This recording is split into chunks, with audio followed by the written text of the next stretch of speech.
किसी ने कहा जब चुनाव ही प्राण हो तो सोचो कौन सी प्रतिष्ठा दांव पे लगी होगी। पिछले 35-40 दिनों से अनियन के एक्सपोर्ट पर पाबंदी लग चुकी है। लोग तो कुछ कहेंगे, लोगों का काम है कहना, और इस पाबंदी की वजह से भला हो रहा है पाकिस्तान के किसानों का है, और पाकिस्तान के किसानों को उनके प्याज का दाम मिल रहा है। हमने सरकार से सुना था कि पाकिस्तान की कमर तोड़ देंगे। ये तो आप जन की बात मत सुनना, सिर्फ मन की बात करना।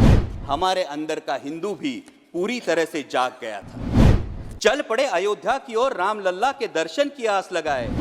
वो 3 मंजिले, 400 खंबे, 32 सीढ़ियां, राम लल्ला से क्या गुहार लगाए ये सोचने लगे। पहली सीढ़ी पर याद आई महंगाई, दूसरी पर देश में बढ़ती बेरोजगारी, तीसरी पर पत्रकारिता की चरण चुंबकता, चौथी पर सेंट्रल एजेंसीज की संदिग्ध भूमिका, कहीं महिला कुश्तीगिरों की वेदना थी। हम अंधभक्तों की तरह चलते गए, होश तो तब संभाला जब राम लल्ला के दर्शन। हमें नतमस्तक देख राम लल्ला मुस्कुराते हुए बोले, मैं कल भी था, आज भी हूं, कल भी रहूंगा। जितना इस मंदिर में हूं उतना ही तुम्हारे मन में रहूंगा। लेकिन याद रखना हमेशा, मैंने त्रेता युग में रामराज जलाया था। इसलिए धर्म का ठेकेदार नहीं, पहरेदार बनना चाहिए। बनता है ना सिर्फ पुलों से बनता है, न सिर्फ बजट के आंकड़ों से बनता है, न इंफ्रास्ट्रक्चर से बनता है। राष्ट्र बनता है उसके देशवासियों से, इंसानों से, और उनके दिलों में पनपते देशभक्ति के जज्बे से। और इन देशवासियों की परिस्थिति क्या है? हर देशवासी चाहता है अध्यक्ष महोदय कि वो एक भयमुक्त वातावरण में अपना जीवन व्यतीत करे, लेकिन मेरे चुनाव क्षेत्र में ऐसी परिस्थिति नहीं है। नेशनल वाइल्ड लाइफ सर्वे का अगर हम रिपोर्ट देखें तो उसके अनुसार मेरे चुनाव क्षेत्र में 400 से 500 लेपर्ड्स का अधिवास है, और मेरे चुनाव क्षेत्र में दिन में 3 फेज लाइट नहीं होती, इसलिए रात में खेत को पानी देने के लिए जाना पड़ता है, और आए दिन किसी न किसी पर लेपर्ड का हमला होता है। आज तक 18,000 मवेशियों का नुकसान हुआ है। 20 से 25 लोगों ने पिछले साल में अपनी जान गंवाई है, और अभी जुन्नर फॉरेस्ट विभाग ने महाराष्ट्र सरकार को एक प्रस्ताव भेजा है जो इकलौता सोल्यूशन है, वो लेपर्ड रिप्रोडक्शन कंट्रोल का सोल्यूशन है। और इसके लिए मैं नियमित तरीके से मंत्रालय से भी गुजारिश कर रहा हूं, और मेरी ये गुजारिश है कि मंत्रालय इस पर संज्ञान ले और लेपर्ड रिप्रोडक्शन कंट्रोल करे, और मेरे चुनाव क्षेत्र में दिन में 3 फेज लाइट देने का निर्देश राज्य सरकार को पारित करे। महामहिम राष्ट्रपति जी ने अपने अभिभाषण में गरीबों के लिए मकान की बात की, जो निश्चित ही सराहनीय है, लेकिन मेरे चुनाव क्षेत्र में अध्यक्ष महोदय 1.5 से 2 लाख लोग ऐसे हैं, वो रहते तो पक्के घरों में हैं, लेकिन उनके घर अनऑथोराइज करार दिए जा रहे हैं, और वजह है दिघी एम्यूनिशन डेपो की वजह से लगा हुआ रेड जोन। महामहिम राष्ट्रपति जी ने कानूनों में सुधार की बात की, और समय के साथ हर किसी को बदलना चाहिए, लेकिन रेड जोन की अगर हम बात करें तो जो कानून फॉलो हो रहा है वो 1903 का अंग्रेजों के जमाने का इंडियन डिफेंस एक्ट फॉलो हो रहा है, जिसके तहत रेड जोन की मर्यादा 2000 यार्ड सुनिश्चित की गई है। लेकिन 1970 का जो स्टैक रेगुलेशन है, स्टोरेज टेक्निकल एक्सप्लोजिव कमिटी का जो रेगुलेशन है यूनाइटेड नेशंस का, वो हमारे देश ने अडॉप्ट किया है, जिसके अनुसार 200 से 500 मीटर ही रेड जोन की मर्यादा होनी चाहिए। तो जब हम कानून के सुधार की बात करते हैं तो मेरी सरकार से ये गुजारिश है कि जो कानून हमने अडॉप्ट किया है उस पर अमल किया जाए, और 500 मीटर के आगे ये रेड जोन की मर्यादा से देशवासियों को राहत दी जाए। महामहिम राष्ट्रपति जी ने अपने अभिभाषण में एग्रीकल्चर एक्सपोर्ट की बात की, और विकसित भारत के जो 4 स्तंभ हैं उन्होंने किसानों का जिक्र भी किया। लेकिन वास्तविकता यह है अध्यक्ष महोदय, पिछले 35-40 दिनों से अनियन के एक्सपोर्ट पर पाबंदी लग चुकी है, और अनियन एक्सपोर्ट पर पाबंदी लगने की वजह से, प्याज के निर्यात पर पाबंदी लगने की वजह से मेरे महाराष्ट्र के प्याज उत्पादक किसानों का 2000 करोड़ रुपयों का नुकसान हुआ है। और इस पाबंदी की वजह से भला हो रहा है पाकिस्तान के किसानों का, क्योंकि मिडिल ईस्ट का मार्केट हो, यूरोप का मार्केट हो, ये पूरा पाकिस्तान अनियन ग्रोअर फार्मर्स के हाथ में चला गया है, और पाकिस्तान के किसानों को उनके प्याज का दाम मिल रहा है, लेकिन मेरे किसान को अपना प्याज 8 से 10 रुपए किलो के दाम में बेचना पड़ रहा है। हमने सरकार से सुना था कि पाकिस्तान की कमर तोड़ देंगे, ये तो इस निर्णय की वजह से पाकिस्तान के किसानों को भला हो रहा है, कमर मेरे किसानों की टूट रही है।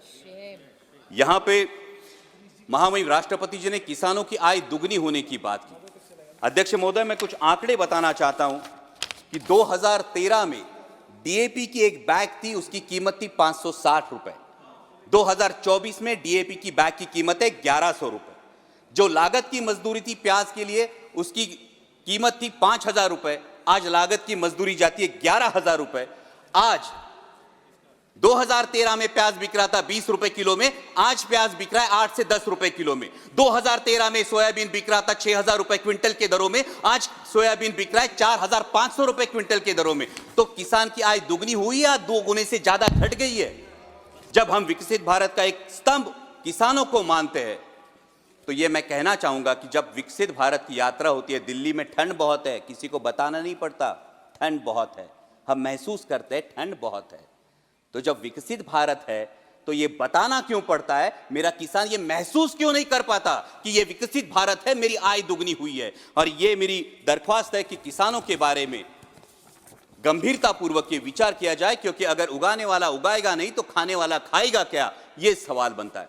अंत में महामहिम राष्ट्रपति जी ने राम मंदिर के निर्माण की बात की और मर्यादा पुरुषोत्तम प्रभु श्री राम, हमारे राम लल्ला जो विराजमान हुए, उसके लिए मैं समूचे देश का अभिनंदन करता हूं। और उसी के बारे में कुछ पंक्तियां कहकर मैं अपनी वाणी को विराम दूंगा। अध्यक्ष महोदय, जब राम लल्ला की प्राण प्रतिष्ठा की बात आई तो किसी ने कहा बिना कलश के प्राण प्रतिष्ठा कैसे होगी, किसी ने कहा बिना कलश के प्राण प्रतिष्ठा कैसे होगी, किसी ने कहा जब चुनाव ही प्राण हो तो सोचो कौन सी प्रतिष्ठा दांव पे लगी होगी। लोग तो कुछ कहेंगे, लोगों का काम है कहना, आप जन की बात मत सुनना, सिर्फ मन की बात करना। फिर भी खुश थे हम, फिर भी खुश थे हम। 500 साल का सपना जो पूरा हो रहा था, हमारे अंदर का हिंदू भी पूरी तरह से जाग गया था। तो चल पड़े अयोध्या की ओर, राम लल्ला की दर्शन की आस लगाए। चल पड़े अयोध्या की ओर, राम लल्ला के दर्शन की आस लगाए। जो सामने नजारा देखा वो देखकर दंग रह गए। वो 3 मंजिलें, 400 खंबे, 32 सीढ़ियां, जय श्री राम का नारा लगाते हुए हम सीढ़ियां चढ़ने लगे। राम लल्ला से क्या गुहार लगाए ये सोचने लगे। पहली सीढ़ी पर याद आई महंगाई, पहली सीढ़ी पर याद आई महंगाई, दूसरी पर देश में बढ़ती बेरोजगारी, तीसरी पर पत्रकारिता की चरण चुंबकता, चौथी पर सेंट्रल एजेंसीज की संदिग्ध भूमिका। हर सीढ़ी पर कुछ न कुछ याद आ रहा था, हर सीढ़ी पर कुछ न कुछ याद आ रहा था। कहीं 15 लाख का जुमला, कहीं किसानों का आक्रोश था, कहीं महिला कुश्तीगिरों की वेदना थी, कहीं सालाना 2 करोड़ रोजगारों का वादा था, कहीं बढ़ती सांप्रदायिकता थी, तो कहीं चुनिंदा पूंजीपतियों पर मेहरबान हमारी सरकार का चेहरा था। इस वास्तविकता ने झंझोड़ने के बाद, इस वास्तविकता ने झंझोड़ने के बाद भी हम अंधभक्तों की तरह चलते गए। होश तो तब संभाला जब राम लल्ला के दर्शन हुए। हमें नतमस्तक देख राम लल्ला मुस्कुराते हुए बोले, हमें नतमस्तक देख राम लल्ला मुस्कुराते हुए बोले, मैं कल भी था, आज भी हूं, कल भी रहूंगा। जितना इस मंदिर में हूं उतना ही तुम्हारे मन में रहूंगा। लेकिन याद रखना हमेशा, लेकिन याद रखना हमेशा, मैंने त्रेता युग में रामराज जलाया था, तुम कलियुग में जीते हो जहां संविधान ने गणराज जलाया है। धर्म समाज का किनारा जरूर है, धर्म समाज का किनारा जरूर है, लेकिन देश एक बहती धारा है। किनारे को धारा के बीच में लाया तो प्रवाह अड़ जाता है, प्रगति के पथ से हट जाता है। इसलिए धर्म का ठेकेदार नहीं, पहरेदार बनना चाहिए। इसलिए धर्म का ठेकेदार नहीं, पहरेदार बनना चाहिए। तुम रहो न रहो, वो रहे न रहे, ये देश रहना चाहिए, देश का संविधान रहना चाहिए, देश का लोकतंत्र रहना चाहिए, ये देश रहना चाहिए। जय हिंद, धन्यवाद।